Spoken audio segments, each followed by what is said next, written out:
Guys, welcome back to Clumsy Cakes. Today on the channel we're going to be making just a very simple carrot cake roll with some sweet and creamy cream cheese frosting in the center. So let's get started.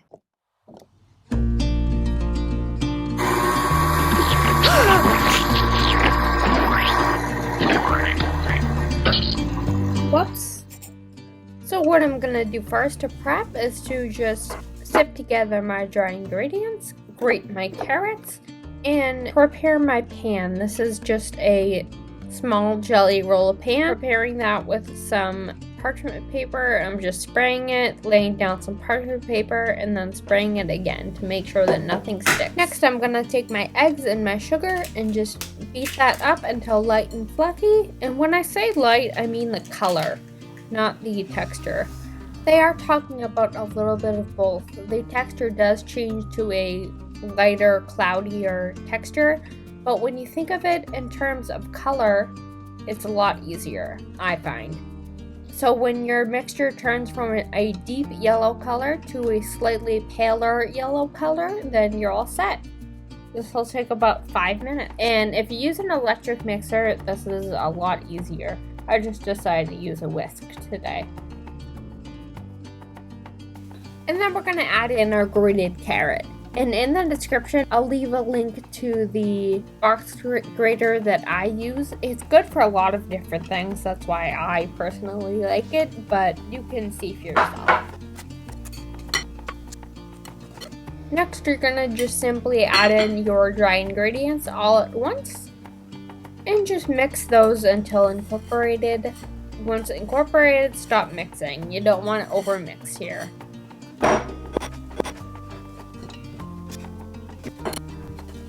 Don't forget your vanilla extract. You can also add that in with the egg mixture. I just forgot. Now you're just going to simply add your batter to the pan and just spread it out to a very even sheet, going to the edges of the pan. This is going to be a very shallow cake, and because of that, it's not going to take very long at all to bake. I put mine in for about 20 minutes at 350. You can tell when it's ready because it's going to be a little bit golden brown on top. And also, when you touch the cake, it's going to spring back a little bit and not leave an indent.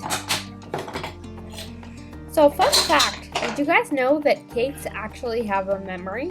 Huh? Well, not exactly. That's just the term that is used for the technique we're going to do right now. We're going to wrap the cake up in a towel in the formation that we want it. While it's still hot, let it cool, and then when we unravel the cake, it almost kind of remembers the way that it's supposed to be, so that this will prevent any cracking when we go to roll it back up when it has the filling. As you can see, I added some confectioner sugar on top, and this will prevent the cake from sticking to the tea towel when I go to roll it up. And as you can see, I'm just inverting the pan onto the towel. Give it a good smack to release the cake.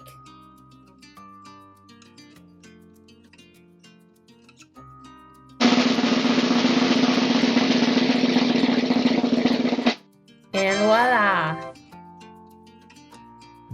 And remove that parchment paper. Does anybody else find that satisfying?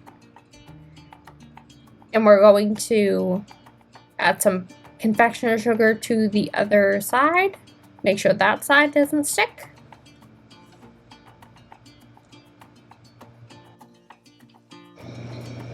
And roll it up. A lot of recipes say to roll it tightly. You don't really want to do this because you don't want it to crack. But you don't want to do it loosely either. Just kind of a medium tightness. And then you're just going to let that cool. And that's going to take about an hour to an hour and a half. Now we're going to make our cream cheese frosting. So you're going to start with a half a stick of some melted butter. I'm just putting it into a bigger bowl. And then a block of softened cream cheese. And just mix that up with a hand mixer until they're both evenly combined. This took me about 2 minutes. And here we go. Here comes the mess. I'm gonna add in a little bit of confectioner sugar, a little bit at a time. Put it on the lowest setting, but it didn't really help for me. But just put it on the lowest setting and hopefully it'll work better for you. But as you can see, a mess was made. Oh well. It'll be delicious. And then just a little bit more. And a little bit more. You get the idea. We're just going to unroll our cake now that it's cooled. And I don't know how those 3 lines ended up on there. I must have not had the parchment paper as smooth as I wanted it to. So I'm just going to put the frosting on here. I did end up overstuffing this a little bit. Don't do that. You want to have a small border of about a ½ inch on all sides, because as this rolls up, it's going to push the filling down toward the end and also out the sides, so it's going to be kind of a mess if you overstuff it, and you'll see what that looks like. Oops. Whatever, it's still delicious. I'm sorry, I have like a fear of not having enough frosting. I have frosting anxiety.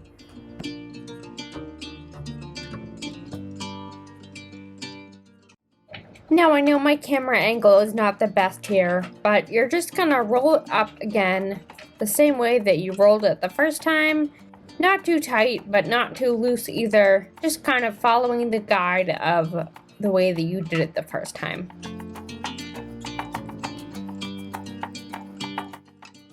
Now we're just gonna wrap this up, and I use tin foil, but you can also use saran wrap if you would like. Just roll that up like a burrito and put it in the fridge for about another hour just to chill and firm up just a little bit before slicing. Now after an hour, you're going to take this out of your fridge and unroll it from your parchment paper or saran wrap or whatever you have. As you can see, mine's kind of a mess because, as I said, I did overstuff it. But you're just going to use a bread knife just so you don't put too much weight on this, and slowly rock the knife back and forth, not putting too much pressure, just so that the filling doesn't all squish out, and just patiently slice this.